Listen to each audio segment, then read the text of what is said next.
Mari kita tinggalkan wujud fisik mesin-mesin pabrik yang berkarat dan masuk ke ranah aset tak berwujud, otak digital dari sebuah korporasi raksasa.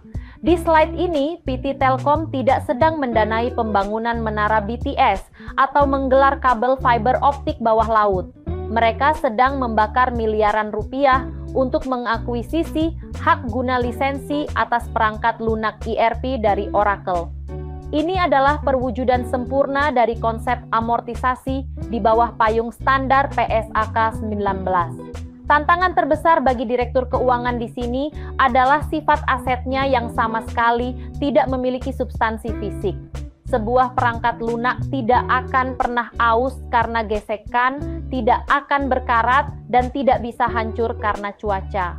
Kematian ekonomi dari aset ini murni didikte oleh satu hal yang jauh lebih kejam, keusangan teknologi, technological obsolescence, atau kedaluarsanya masa kontrak hukum. Oleh karena itu, membebankan biaya lisensi ini melalui proses amortisasi bukanlah sekadar pemenuhan rumus matematis, melainkan sebuah balapan melawan waktu sebelum sistem canggih ini berubah menjadi deretan kode usang yang tak lagi relevan untuk menopang sistem operasi Telkom yang sangat masif. Mari kita bedah anatomi pengeluaran 60 miliar rupiah milik PT Telkom ini. Di layar, Anda melihat komitmen kapital masif untuk mengakuisisi lisensi Oracle ERP yang ditetapkan dengan umur manfaat 5 tahun dan nilai residu absolut 0. Angka 0 ini bukanlah sebuah pesimisme, melainkan realitas kejam dari aset tak berwujud. Perangkat lunak perusahaan tidak memiliki pasar barang bekas. Dalam 60 bulan, kode senilai puluhan miliar ini akan bermutasi menjadi fosil digital yang tak bernilai. Penggunaan metode amortisasi garis lurus di sini mengindikasikan bahwa Telkom memilih jalan yang moderat untuk meratakan hantaman beban tersebut di laporan laba rugi mereka setiap tahunnya. Namun, sebagai arsitek keuangan tingkat eksekutif, kita tidak boleh menelan tabel kalkulasi ini mentah-mentah. Memutuskan untuk menyatukan puluhan miliar rupiah biaya instalasi dan elemen pendukung lainnya ke dalam satu karung kapitalisasi aset adalah sebuah manuver pembukuan yang sangat agresif. Disinilah letak peperangan sesungguhnya dengan para auditor eksternal. Membuktikan bahwa setiap keping rupiah dari angka 60 miliar ini benar-benar murni membangun fondasi teknologi dan bukan sekadar menutupi biaya operasional yang disamarkan. Mari kita bedah eksekusi matematis yang tampak sangat sederhana di layar ini.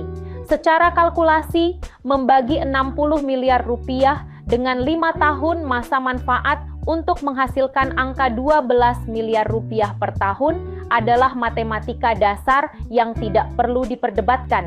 Namun, sebagai seorang arsitek strategi keuangan, Anda tidak sedang melihat sebuah rumus pembagian. Anda sedang menatap sebuah argo beban hantu yang akan secara sistematis menggerogoti laporan laba rugi PT Telkom setiap tahunnya. Angka 12 miliar ini adalah beban non-tunai. Tidak ada satu keping rupiah pun yang benar-benar keluar dari rekening bank perusahaan pada akhir tahun saat jurnal ini dicetak. Ini adalah perwujudan mutlak dari prinsip penandingan, matching principle. Sebuah instrumen yang memastikan bahwa pengorbanan modal masif di awal terdistribusi secara adil ke periode-periode masa depan yang menikmati efisiensi dari sistem ERP tersebut. Dengan memaksakan pemotongan laba bersih sebesar 12 miliar per tahun secara garis lurus, Telkom secara legal menciptakan pelindung pajak, tax shield, yang konsisten, sembari mengingatkan seluruh dewan direksi bahwa infrastruktur tak berwujud yang menopang perusahaan mereka memiliki harga keusangan yang sangat mahal dan tanpa ampun. Berikut adalah contoh tabel amortisasi PT Telkom Indonesia tahun 2020 hingga 2024.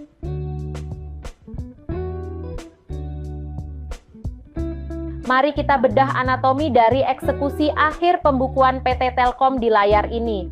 Dua pasang jurnal ini bukanlah sekadar rutinitas administratif. Ini adalah dokumentasi legal atas mutasi kekayaan BUMN raksasa.